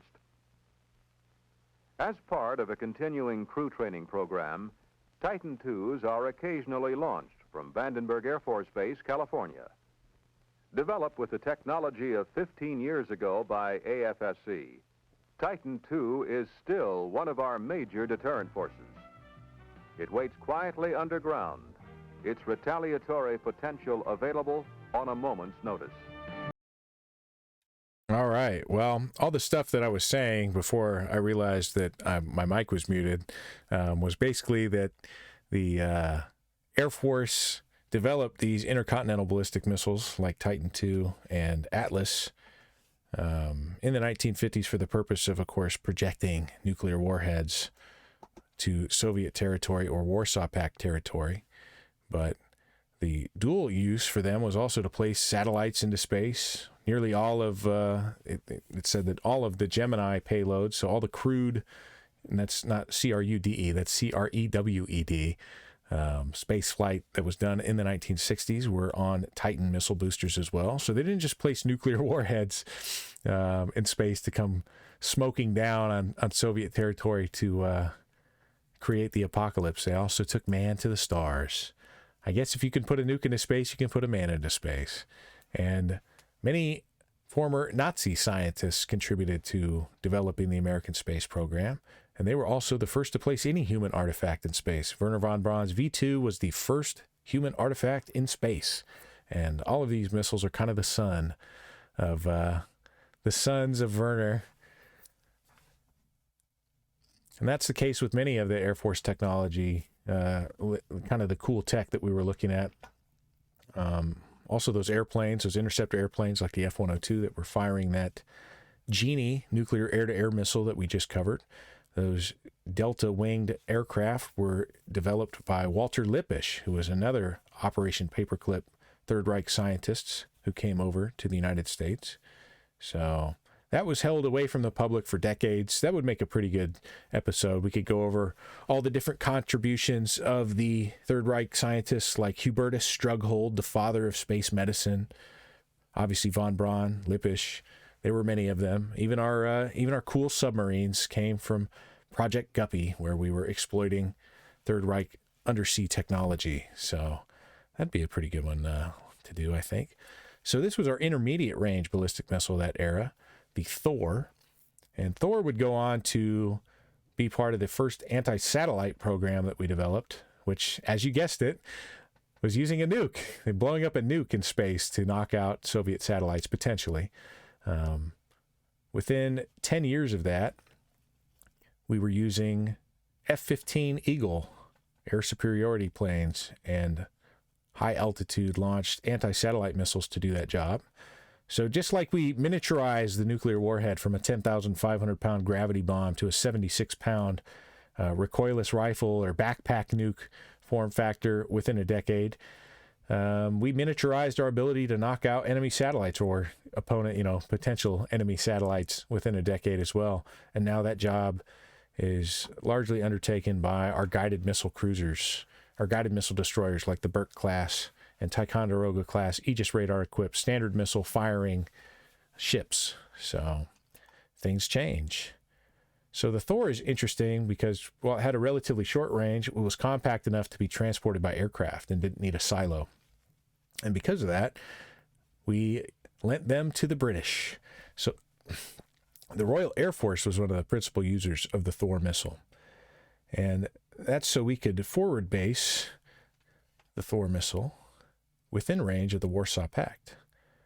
So as we fly into English territory, you can see how it wouldn't be too far to places like Poland or what used to be Czechoslovakia if you wanted to knock out, or Eastern Germany if you wanted to knock out some of the Warsaw Pact forces that were there with an accurate, massive warhead, so you could nuke their collection points and where they had their logistics operations, maybe railheads, more strategic targets.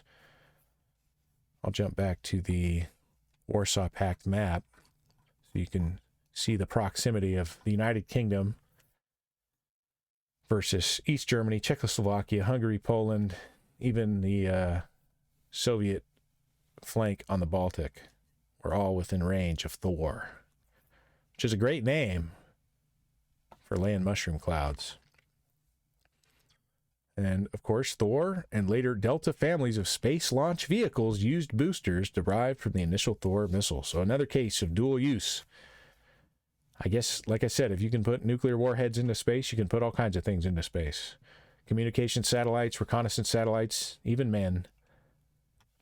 So here is a video of Royal Air Force missilemen or missile crews, missileers being trained at Vandenberg Air Force Base in California on how to use this nasty weapon. Training the first USAF crew to launch an intermediate-range ballistic missile was a joint military-industry venture. These men of the Air Force were being trained at the various factories and the technical specialties concerning the missile for which they had been selected. Trained for the individual roles they would perform in a missile crew. Missile men worked in the laboratories, on the lines, and on the test sites, along with the engineers, who themselves were still studying and experimenting with techniques of rocketry, guidance, and the like. After their extensive course of individual training, the missile men assembled at Vandenberg, where they would learn to work in teams and participate in the assembly of the bird, through the maintenance and fueling stages, and covering every phase of activity, including countdown of an actual launch. By the latter part of November 1958, Vandenberg was about ready for its first operational shoot. A Thor intermediate-range missile and its transporter were checked out and delivered to the launch pad. Then, on December 16, 1958, 2 weeks short of a year since SAC took over its first operational commitment, Vandenberg launched its first operational missile.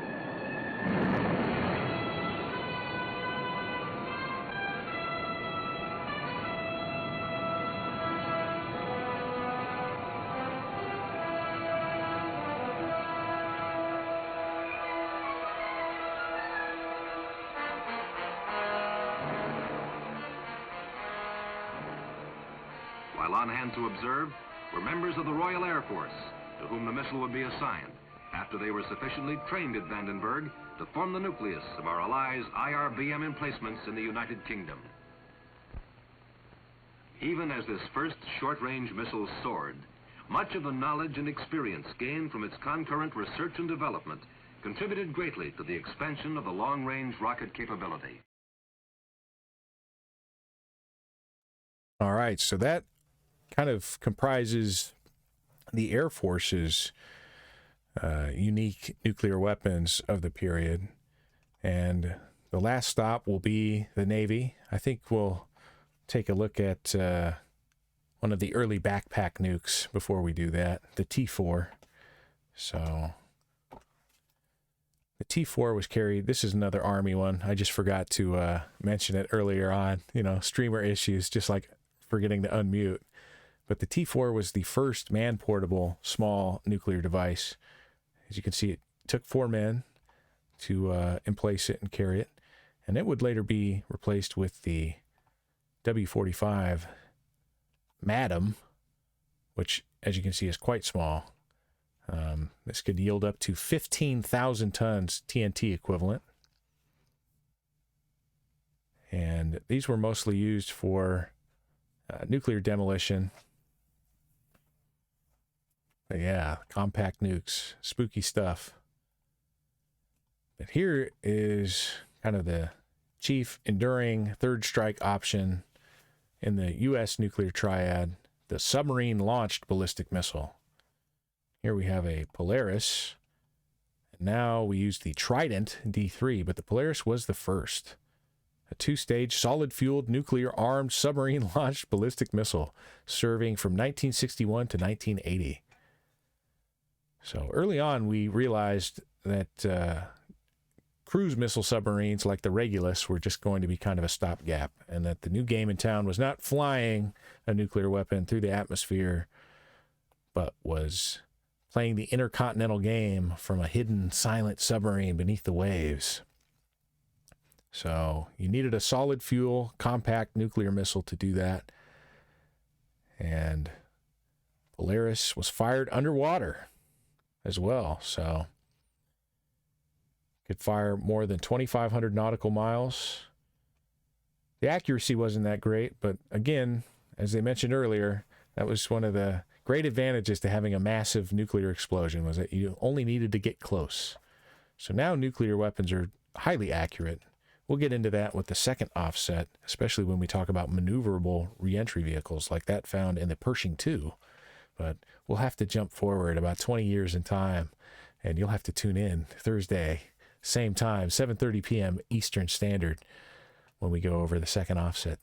So we can talk about this stuff, or I can just show you a video. I'll run through the slideshow here, and then we'll go into a video of the first Polaris test launch, if you're ever curious what the nuclear missile being launched from a submarine looks like. It's kind of like that. It's just boring looking, but here we go. The very first Polaris test launch. This was all the way back in 1960. We had a solid-fueled nuclear intercontinental ballistic missile being fired from a submarine, the USS George Washington.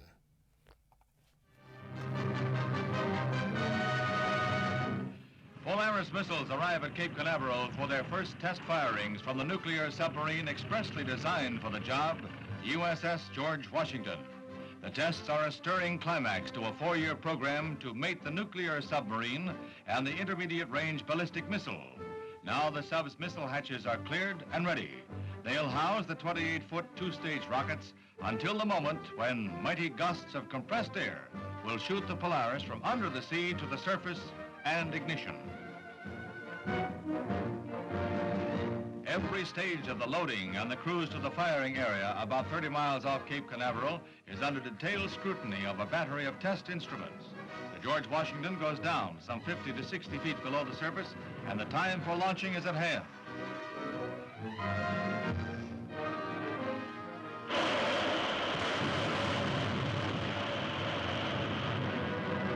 The first missile, after a startling off-angle emergence, corrects itself and soars downrange 1,100 miles to its target with remarkable accuracy. A few hours later, the second Polaris is fired.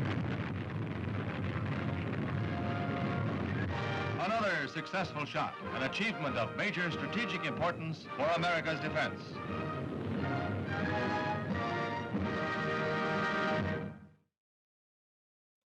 All right, so that's the dawn of the submarine-launched ballistic missile there with the Polaris. And we'll move on to the other very interesting nuclear naval weapon, the Mark 45 torpedo, a nuclear torpedo. We also had nuclear anti-submarine rockets and nuclear mines, but many of those were restricted by the various strategic arms limitation treaties we signed with the Soviet Union. So, much like the Genie missile or the Bomark, the Mark 45 torpedo is just a vehicle for emplacing a nuclear warhead. You can imagine how nasty an underwater nuke would look. There is a great picture, I think. Well, actually, we'll have to look at the nuclear ass rock, but I'll just look that up real quick. We can see what it looks like when a nuke goes off underwater. There we go. A nuclear depth bomb. I like the names of these nuclear tests. This one was Dominic Swordfish. Sounds like a, I don't know. It's a cool name, Dominic Swordfish. So you don't want to be out in your fishing boat in the middle of that.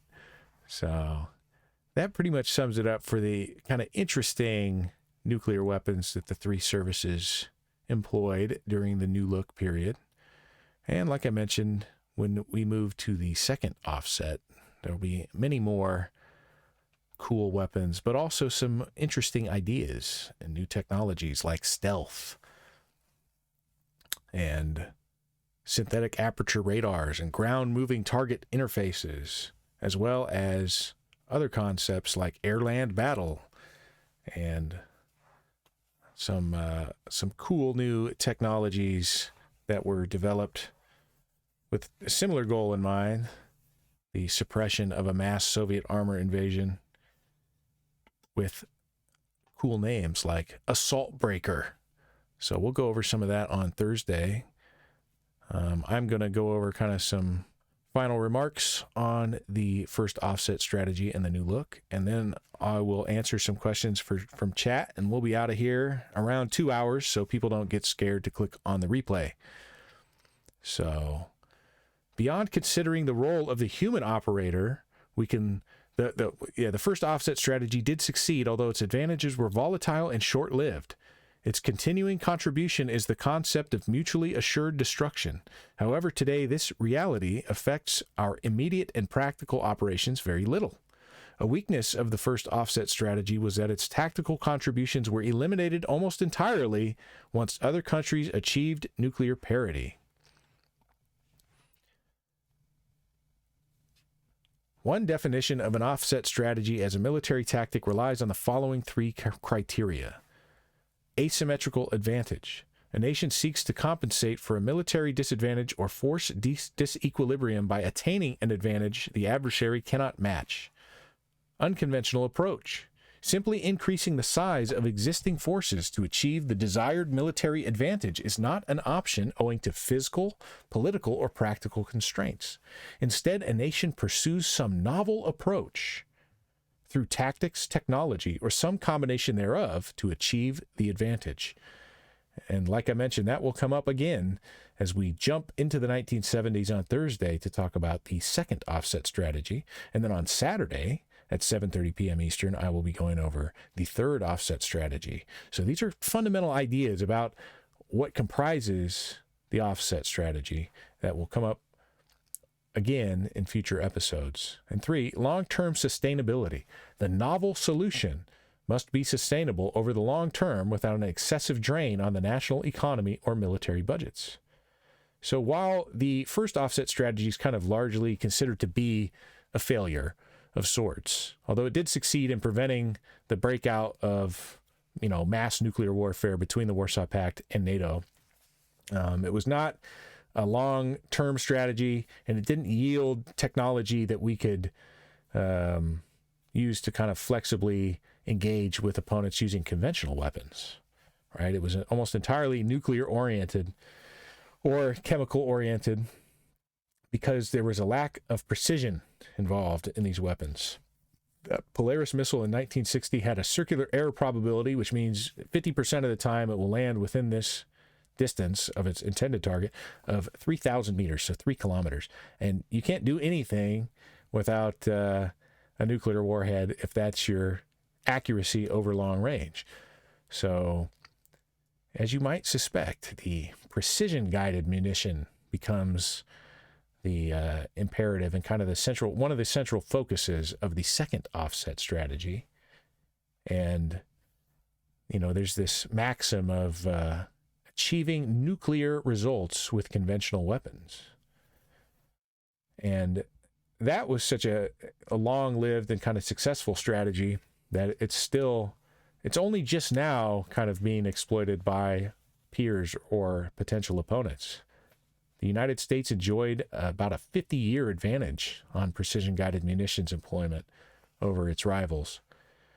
So the second offset strategy was apparently, you could say it's much more sensible or something like that, but there's no counterfactual, right?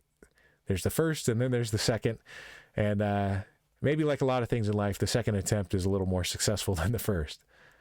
And of course, the jury is still out on the results of the third offset strategy, which will be much more relevant to all of you as it's taking place right now.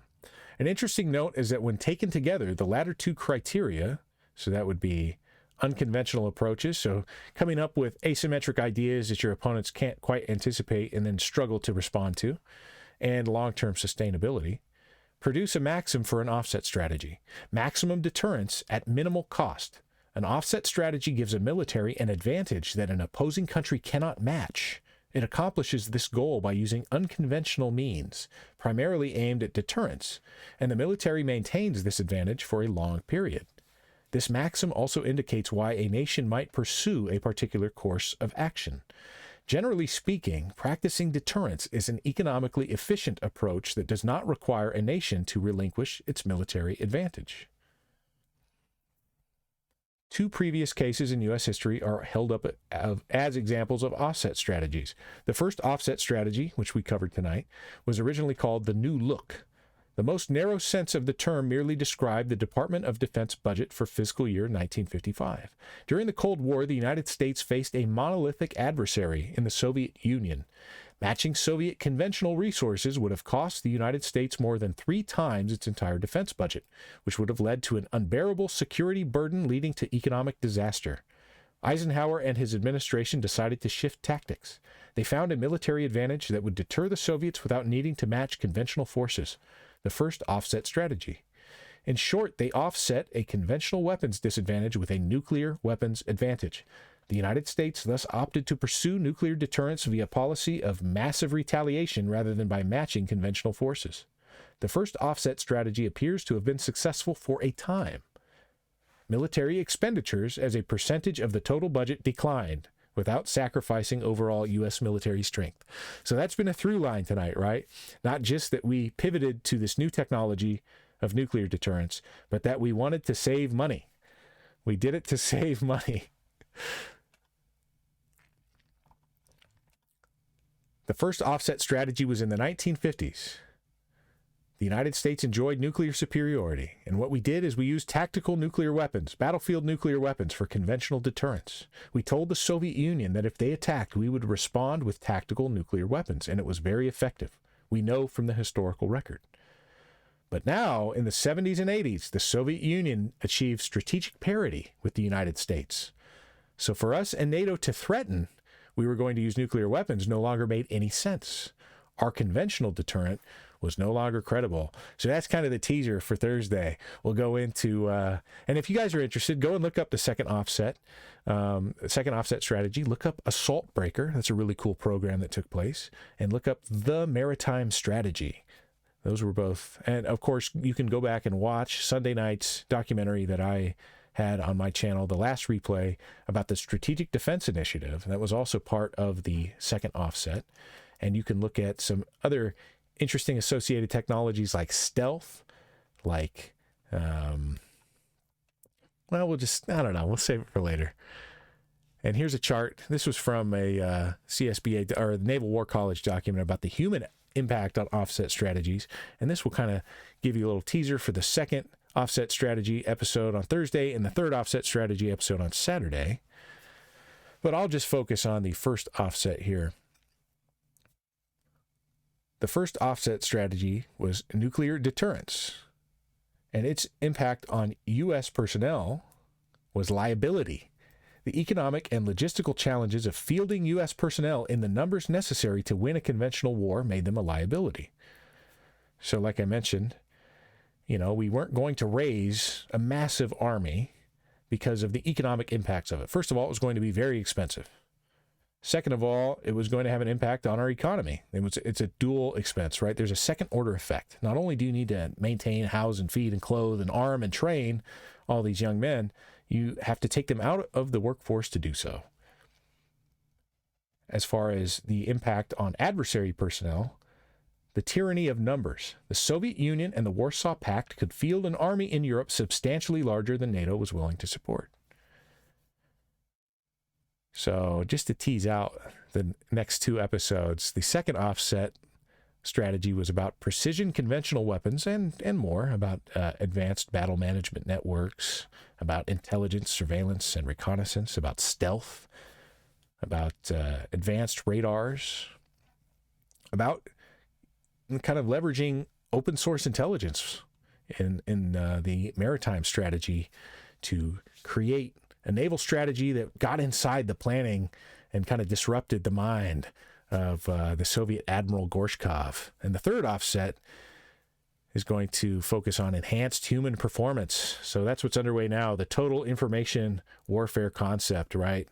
And that we can seek to deter warfare by getting inside the enemy's weapon engagement zone in the case of the Marine Corps and their Marine Littoral Regiment strategy against China.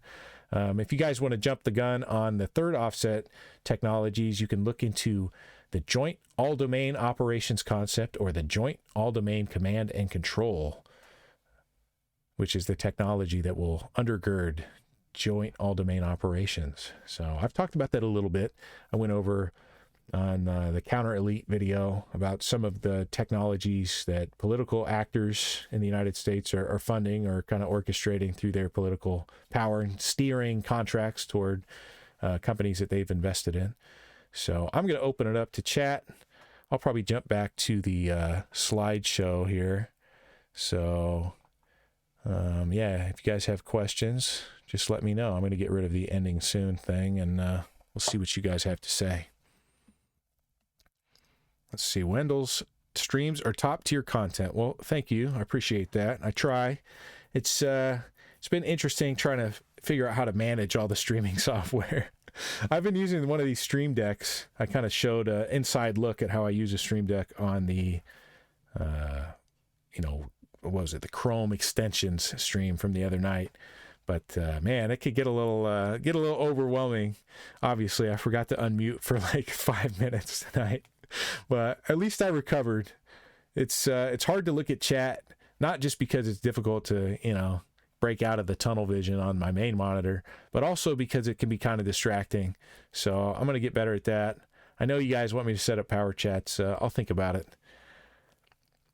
Pork says, you can tell Wendell is honing his game. Yeah, it's all about trying to improve my performance a little bit every time. So thank you for recognizing that. You guys are always so nice to me. I enjoy streaming so much. I hope all of you end up streaming about things you're passionate about or interested in, because it feels really good to get lots of compliments. Milena says, quality over quantity. So true. Let's see. Milena says it's been great so far. Well, thank you, and thank you for doing a great job as a moderator. Apostle says, third offset strategy sounds interesting. Yeah, well, for those of you who are younger, you probably have some peers who are in like the Marine Corps, the Air Force, the Navy, and they're kind of going to be the orchestrators of the third offset strategy. And I guess hopefully for all of us, it's successful in a way, and it keeps us from engaging in, conflict with a nuclear triad armed force, whether it's Russia or China.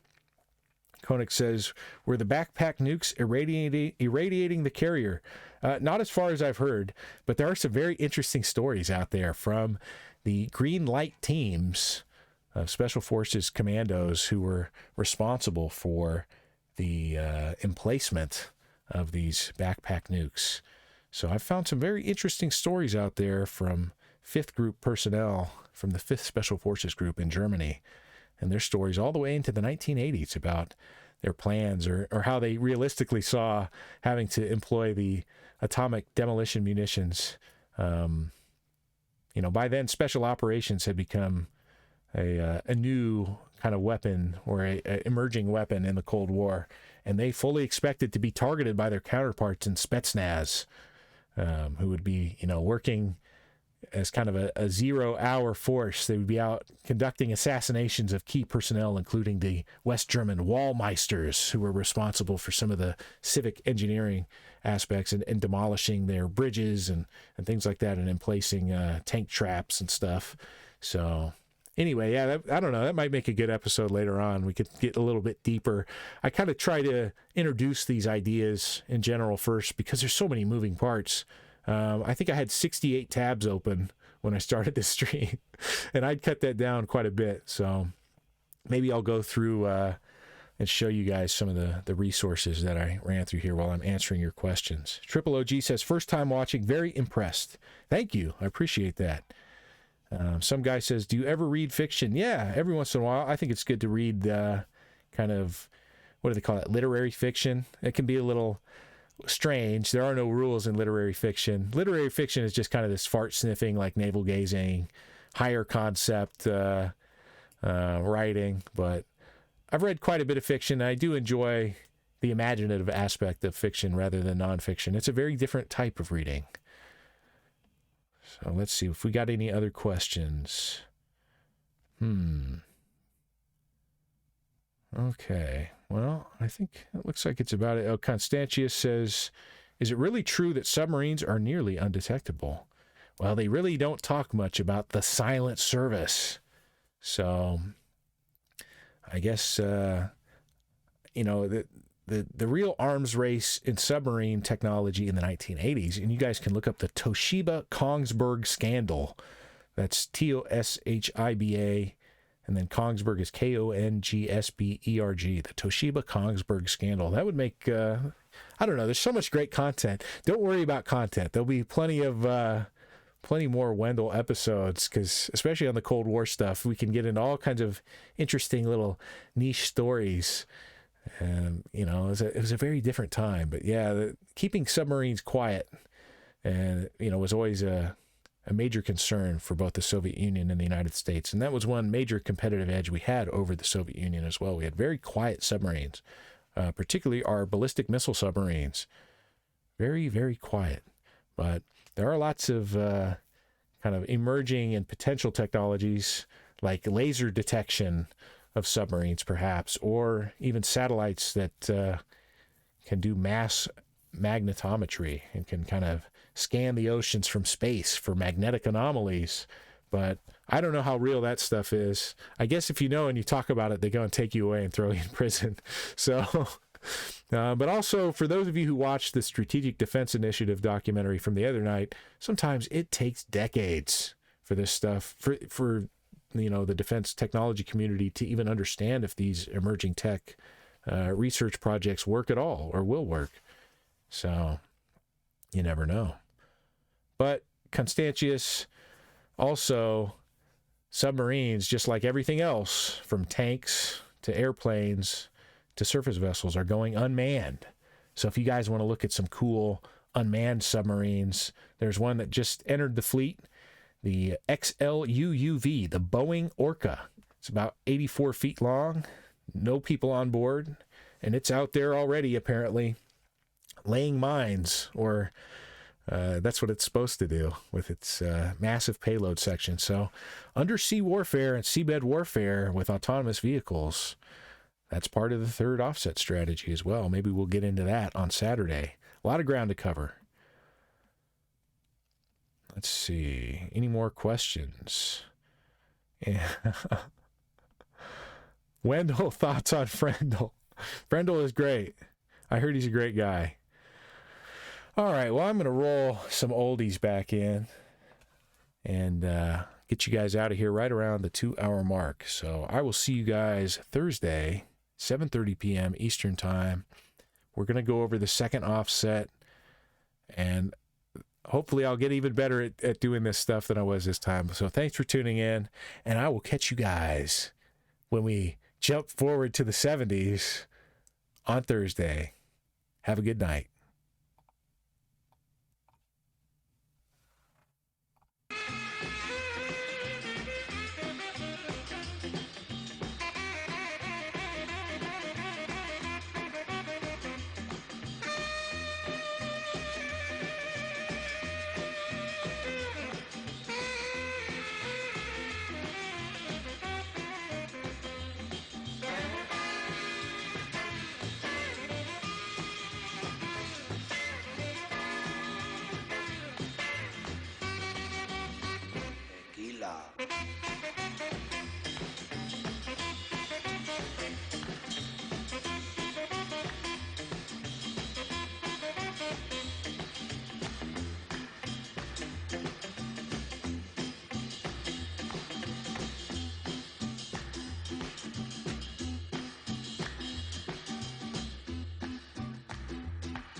Every night I hope and pray a dream lover will come my way. A girl to hold in my arms and know the magic of her charms. 'Cause I want a girl